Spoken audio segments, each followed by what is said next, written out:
Manos, Mano Dal Ponte, o Manos Radio Show na 92. A música nos conecta, as boas entrevistas nos conectam aqui na 92. 984-410010. Você vai mandar o WhatsApp pro Maninho para participar do Manos Radio Show, belezaça? O ano tá chegando no final, né, cara? O ano tá chegando no final e hoje eu trago um bruxo aí, parceiro de 2022, que eu tenho certeza que vai continuar junto conosco em 2023, até porque, né, um bom vinho não tem data, né, cara? E o vinho nos conecta aqui na 92 e nos conecta com o Marcelo Bonjolo. Como é que tá, meu bruxo? Daí, mano, tudo bem? Beleza, voltamos então. Top, depois de 5 dias de chuva em Floripa. Pegou. Tava lá, pô. Peguei, Tava rapaz. no inferno lá. Um dia antes eu saí de Camboriú, fui lá rapidinho e... Ficou ilhado em Floripa? Só saí... Não fiquei ilhado, ainda bem, porque a chuva tava mais pra costa da serra ali, ó. Aí aquela água desce naqueles vales ali e inunda tudo. Só sei que Camboriú, eu tava na hora do jogo da final lá, né? Da Copa, e no outro dia começou a inundar tudo lá. Meu Deus do céu, cara. Aí o Morro dos Cavalos, aquela loucura ali de fila que começa lá no Santa Amaro, dá 2 horas de fila. Quem tá voltando, né? Quem tá indo tá de boas. Quem Floripa pra Criciúma? Pra Criciúma, tá ruim. Até eu fui no mercado aqui, o pessoal dizendo que tava faltando produto porque tinha caminhão parando, não ali, mas lá pro norte, né, do estado. Tem que loucura. Que vem do Paraná ali, poxa. Não, então, o negócio tá melhorando, Mas vinho não falta. Legal, cara, legal. Não, vinho não falta, né? Eu tomei vinho todos os dias. Eu te conheço já, né, cara? Eu já te conheço, né? E então, rapaz, ontem, né, começou aí o verão. É verdade, oficialmente, né? Ontem, eu programei, aniversário da rádio, começou o verão. Quando eu agendei aí com vocês a entrevista, eu disse, poxa, depois do verão eu quero falar sobre vinhos que vão fazer sucesso no verão e fim de ano também, festas, né? Temos o Natal, virado do ano. Show de bola. E esse vinho é um vinho que as pessoas pouco conhecem, tá? Pouco dão valor. Eu acho que nós que estamos num país tropical, litoral, a gente tem que dar mais valor, que é o espumante. O espumante é uma bebida... Bom, o espumante é um vinho, né? É um vinho com gás. Tá. Só isso, essa é a definição. A diferença, claro, tem algumas... vou falar durante o programa, mas algumas diferenças de um vinho tranquilo, que a gente chama tranquilo, porque não tem gás, não... vinho tranquilo é sem gás. Vinho tranquilo é sem gás. E o vinho... espumante é um vinho agitado aí. Mas como é que inventa? Explosivo. A história do espumante é o quê? Como é que inventa aí? Rapaz, o espumante fala-se que foi inventado em Champagne, né? Por Dom Perignon, um monge beneditino. Na verdade, a história não é bem assim.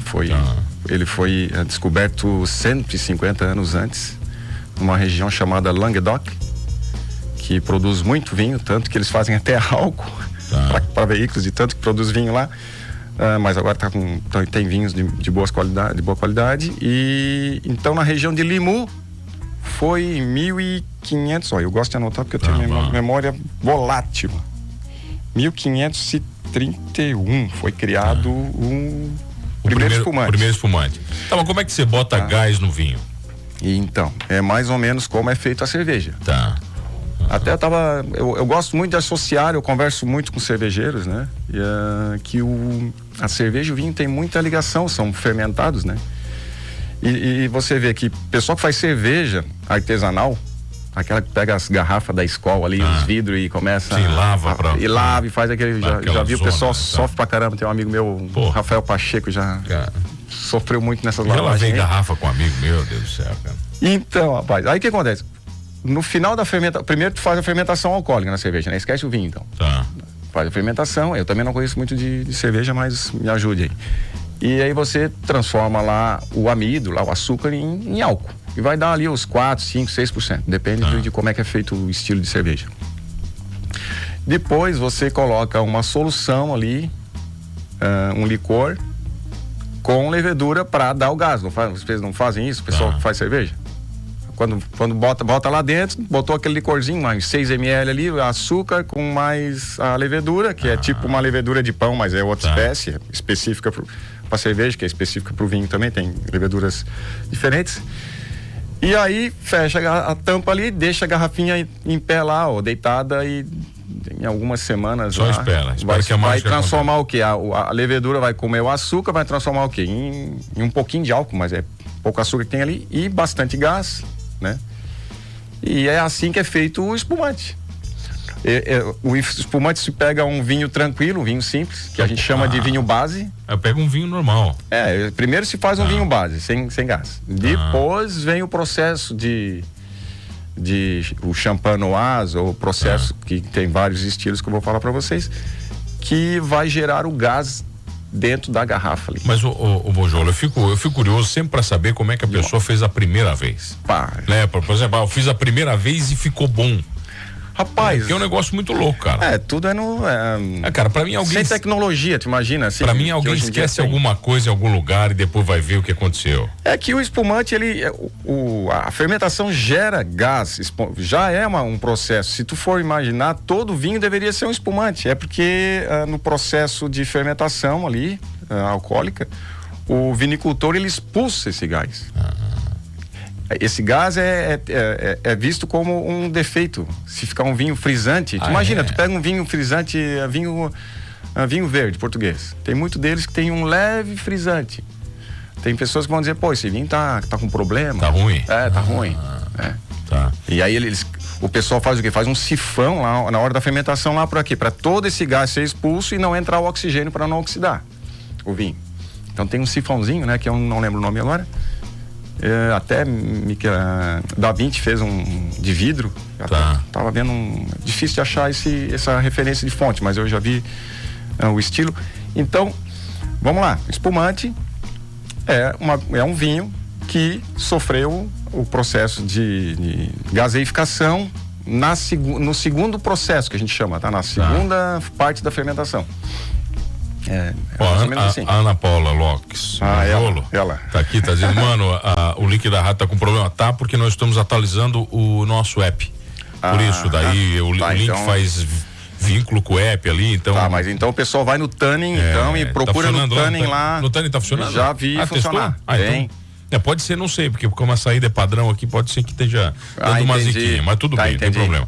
Tem problema, um abraço pra Ana, show de bola. Conhece? Beijão, amor. Conhece ela? Conhece bem, parece, né, cara? Conhece bem a tua história com ela, legal, cara. Aquele papo lá é massa pra caramba. Ô, Bruxo, mas vamos lá, vamos falar daí. Vamos lá, então. Nesse sentido eu vou botar gás e vou estragar o vinho, né? Teoricamente, pela tua teoria.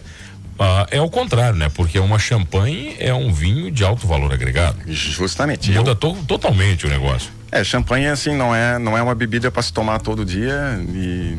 Não é pra você, é pra mim, eu sou um cara chiquérrimo, pô. Mas eu vou explicar, o pessoal gosta de historinha aqui, como é que é? Eu adoro história, quanto mais história, legal. Rapaz, sabe que eu fico com quanto mais história, dúvida, né? mais legal. Coisa chata falar de história, cara. Mas tem uma menina uma vez, eu tava dando um treinamento de montanhismo, a guria perguntou assim, tu veio aqui pra contar historinha ou explicar como é que faz? Aí eu fiquei com trauma de contar historinha. Mas vamos lá. Champanhe. O nome champanhe vem da palavra latina champagne, champanha, campanha, na verdade. Campanha aqui. Que é a mesma coisa que campanha gaúcha aqui. Que o que é campanha? É um lugar sem árvores, sem floresta. É um campo aberto. Certo? Daí que vem o nome champanhe. Champagne é o nome de uma região ao norte da França. É uma das mais frias da França. Tanto que todo o inverno neva lá, é assim, muito gelado, muito frio. Não era para ser um lugar bom para vinho, tá? Porque vinho gosta de frio, mas não um lugar que seja tão frio, porque daí a uva não vai madurar. E assim, é uma região muito próxima de Paris e próximo ali da Inglaterra também, que é um grande colega, né, de negócios. E os romanos chegaram em Champagne lá pelo século IV, certo? Depois de Cristo. E com eles trouxeram as vinhas, né? Para onde eles iam, eles levavam as vinhas. E na região de Champagne tem muito solo calcário. O pessoal chama de giz também. Tem vários formatos de formações calcárias lá. E os romanos, para construírem as cidades, tiveram que minerar esse calcário, tá? E acabaram deixando caves, né? Cavernas lá. Que bem séculos depois, mais de 10 séculos depois, chegaram os monges lá e começaram a usar essas caves romanas. E 1500 anos antes, 1300 anos antes, para estocarem seus vinhos lá dentro, porque daí mantém a temperatura equilibrada, não dá choque, tá? E aí, assim, uma região próxima de Paris, uma região que teve muitos reis lá. Aquela região ali é chamada de Gália, tá? Antigamente, né? E teve muitas invasões após a queda do Império Romano ali. Os francos, os germânicos, os vândalos, teve uma série de povos ali que tomaram conta do lugar. E os francos, com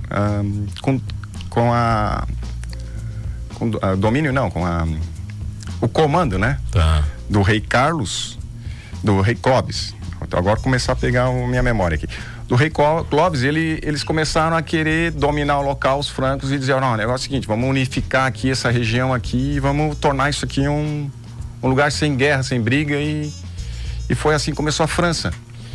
E o Clovis fez o que? Ele fez um pacto, diríamos assim, com um bispo local, que era chamado de Remy, para fazer o seguinte, ó, tu te converte ao cristianismo que eu te dou a vitória das guerras aí que estão por vir. E ele fez esse pacto, ele se tornou rei. E daquele momento em diante, como esse bispo era de Reims, que Reims é a capital de Champagne, tá? Champagne é o nome de uma região. A cidade de Reims... é a mais famosa ali. É a mais famosa. E ali tem uma catedral que é uma réplica de Notre Dame lá de Paris. É linda, tá? Maravilhosa. E aí esse cara, esse bispo aí, com esse acerto todo aí, converteu o tal do Clovis. Tá. E dali pra frente, todos os reis começaram a serem coroados em Reims. Por isso que 27 reis, cara. Aí tu imagina. Por isso que o lugar vai ficando chique. Aí o lugar vai ficando majestoso, lindo, maravilhoso. Entendi. Só que é o seguinte, o champanhe, a espumante, né? Esse vinho espumante, champanhe, ele não foi criado naquela época, ele foi criado bem depois, lá no século XVI. Ó, tem um abraço pra você aqui, ó. Mano, estive lá mês passado em Reims. Pensa no lugar lindo, doutor Eduardo Martins, bruxaço. Obrigado, doutor. Martins, massa. Pô, gente boa demais. Vamos falar disso na volta, pode ser? Vamos. Mais historinha? Vamos lá. Marcelo Bonjolo comigo num papo bacana aqui no Manos Wine Show. Né, Wine Show.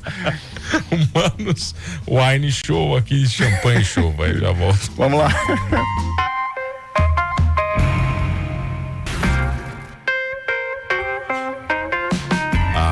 Voltamos no Manos Wine Show aqui na 92, a música nos conecta, o bom vinho nos conecta aqui na 92, nos conecta com ele, Marcelão Bonjolo.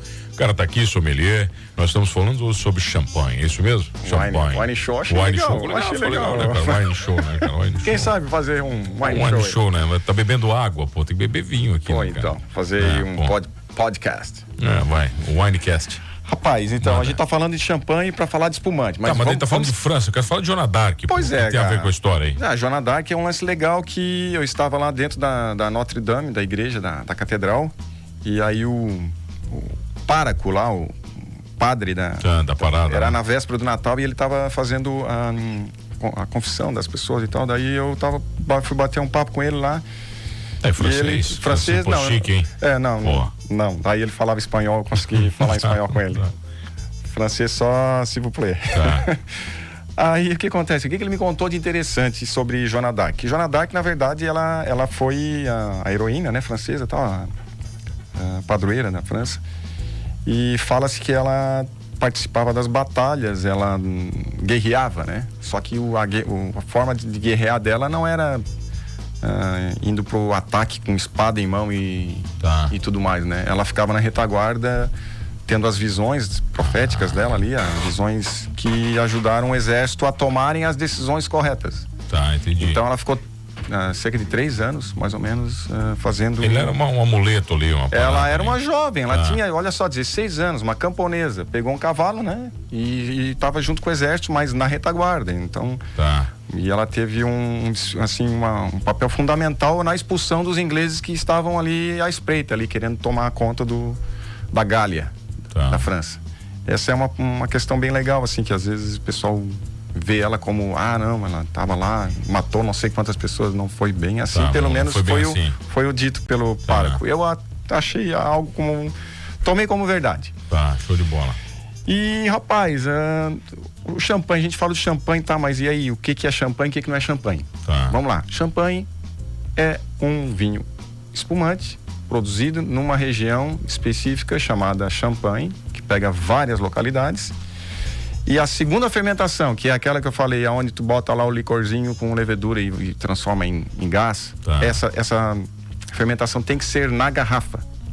Porque o pessoal, produção grande, eles fazem em tanques de aço. Tá. De 5, 10, 15, tá, 20 hoje, mil litros. Né? Hoje, né? Que daí a gente chama de... dá outro nome para isso. Lá na França é chamado de crémant, fora da... crémant, não, desculpa, de processo Charmat. Tá? Que é um processo que tu faz essa fermentação dentro de tanque de não é na aço. garrafa daí, não é na garrafa. Não é na garrafa. Fora de champanhe, o espumante feito pelo processo tradicional, o champanoise, que a gente chama, que é dentro da garrafa, ele é chamado de crémant, certo? Crémant. E no Brasil também se faz o crémant, que é um champanhe que não é feito com uvas, não é produzido em champanhe. Tá, Naquele então, solo um espumante, riquíssimo. então. É um espumante. Eu não posso dizer que é champanhe. Não pode dizer, mas o processo é o mesmo.